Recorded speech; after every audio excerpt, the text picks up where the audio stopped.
కులగణనలో దేశానికే Telangana role model అన్నారు మంత్రులు. రాహుల్ గాంధీ విజన్ వల్లే రాష్ట్రంలో కులగణన సాధ్యమైందన్నారు. కాంగ్రెస్ పాలిత రాష్ట్రాల్లో కులగణన జరగబోతోందన్నారు. రేవంత్ సర్కార్ను కుట్రపూరితంగా అడ్డుకుంటున్నారని విమర్శించారు హస్తం నేతలు. రాష్ట్ర ప్రభుత్వ కృషితో బీసీలకు న్యాయం జరగబోతోందన్నారు. కాంగ్రెస్ తెచ్చిన చట్టాలతోనే దేశంలో మార్పులు వచ్చాయన్నారు డిప్యూటీ సీఎం భట్టి విక్రమార్క. రాజకీయ అవసరాల కోసం ప్రతిపక్షాలు విమర్శిస్తున్నాయని మండిపడ్డారు. కులగణన సర్వేపై ప్రతిపక్షాలు తప్పుడు ప్రచారం చేస్తున్నాయని ఫైర్ అయ్యారు భట్టి. గాంధీ భవన్ లో ఎస్సీ వర్గీకరణపై పవర్ పాయింట్ ప్రజెంటేషన్ ఇచ్చారు. ఈ రాష్ట్రంలో సంపూర్ణంగా ఈ కుల గణన జరిపించినటువంటి విషయం మీ అందరికీ తెలిసిందే. రకరకాలైనటువంటి రైట్ టు ఫుడ్ సెక్యూరిటీ తీసుకొని రావటం కానీ ఇట్లా చెప్పుకుంటూ పోతే ఈ దేశంలో ఈ సమాజంలో వచ్చిన ప్రతి పరివర్తనకి మార్పుకి కాంగ్రెస్ ప్రభుత్వాలు తీసుకొచ్చినటువంటి చట్టాల ద్వారా మాత్రమే ఈ భారతదేశంలో సామాజిక మార్పులు వచ్చాయి. ఈ సమాజ అభివృద్ధికి పునాదులు పడ్డాయి. కాంగ్రెస్ ప్రభుత్వం వ్యవసాయ రంగానికి అధిక ప్రాధాన్యత ఇస్తోందన్నారు డిప్యూటీ సీఎం భట్టి. దేశంలోనే తెలంగాణ రాష్ట్రం వృద్ధి రేటు గణనీయంగా పెరిగిందన్నారు. గ్రామీణ ప్రాంత రైతులకు బ్యాంకింగ్ వ్యవస్థ ఒక బ్యాక్ బోన్ లాంటిదన్నారు వ్యవసాయ శాఖ మంత్రి తుమ్మల నాగేశ్వరరావు. హైదరాబాద్ బేగంపేటలోని ఓ హోటల్లో జరిగిన నాబార్డు రాష్ట్ర క్రెడిట్ సెమినార్ లో పాల్గొన్నారు మంత్రులు Bhatti, Tummala. Of late, I think our government continuously and our agriculture ministry continuously marketing about the palm oil cultivation.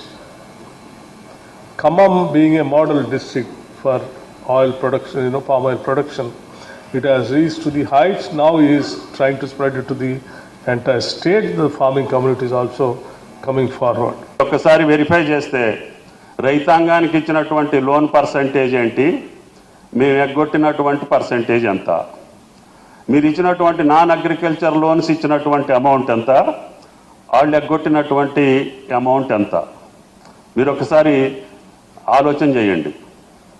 మా దగ్గర కూడా మాకున్న ఎకరాన్ని మీరు తాకట్టు పెట్టుకొని అప్పిస్తున్నారు. ఇవ్వకపోతే తలుపో గేటో, ఇవాళ పేపర్లో కూడా వచ్చింది, ఒక గేటు ఇంటి గేటుని మీరు తీసేశారు అప్పు లేదని. మరి వేల కోట్లు తీసుకున్న వాళ్ళకి ఏం చేస్తున్నారని ప్రజలు మమ్మల్ని అడుగుతున్నారు. గత వర్షాకాలంలో దెబ్బతిన్న రోడ్లకు శరవేగంగా మరమ్మతులు చేయాలని అధికారులను ఆదేశించారు మంత్రి కోమటిరెడ్డి వెంకటరెడ్డి. గుంతలు పడిన రోడ్లకు ప్యాచ్ వర్క్ పూర్తి చేయాలని సూచించారు. రహదారులను మాత్రమే హ్యామ్లో ఎంపిక చేయాలని అధికారులకు వివరించారు. రాష్ట్ర సరిహద్దు ప్రాంతాల రహదారులకు ప్రాధాన్యత ఇవ్వాలన్నారు మంత్రి. R&B రోడ్ల రిపేర్లు, హ్యామ్ రోడ్ల ఎంపికపై ఎస్ఈలతో వీడియో కాన్ఫరెన్స్ నిర్వహించారు కోమటిరెడ్డి.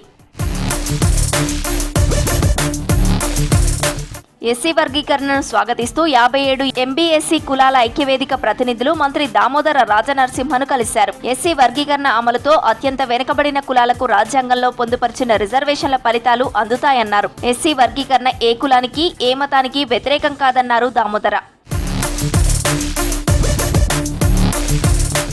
గచ్చిబౌలిలో రాష్ట్ర పర్యావరణ పరిరక్షణ శిక్షణ సంస్థను ఆకస్మికంగా తనిఖీ చేశారు మంత్రి కొండా సురేఖ. గత ప్రభుత్వ హయాంలో సంస్థ తీవ్ర నిర్లక్ష్యానికి గురైందన్నారు మంత్రి కొండా సురేఖ. ఈ సంస్థని గాడిలో పెట్టేందుకు తగిన నివేదిక అందజేయాలని ఈపీటీఆర్ఐ సంస్థను ఆదేశించారు. సంస్థను ఆధునీకరించేందుకు ప్రభుత్వం నుండి కావలసిన నిధుల కోసం ప్రతిపాదనలు పంపాలని సూచించారు. కొత్తగా నియమితులైన ఆర్టీఏ సభ్యులకు మంత్రి పొన్నం ప్రభాకర్ అభినందనలు తెలిపారు. కొత్తగా నియామకమైన వారితో సచివాలయంలోని తన ఆఫీసులో మంత్రి పొన్నం ప్రభాకర్ సమావేశాన్ని ఏర్పాటు చేశారు. ఇప్పటి వరకు 24 మందికి ఆర్టీఏ సభ్యులుగా అధికారిక నియామకాలు వచ్చాయని, మిగిలిన వారికి కూడా త్వరలోనే అధికారిక ఉత్తర్వులు వస్తాయని తెలిపారు పొన్నం.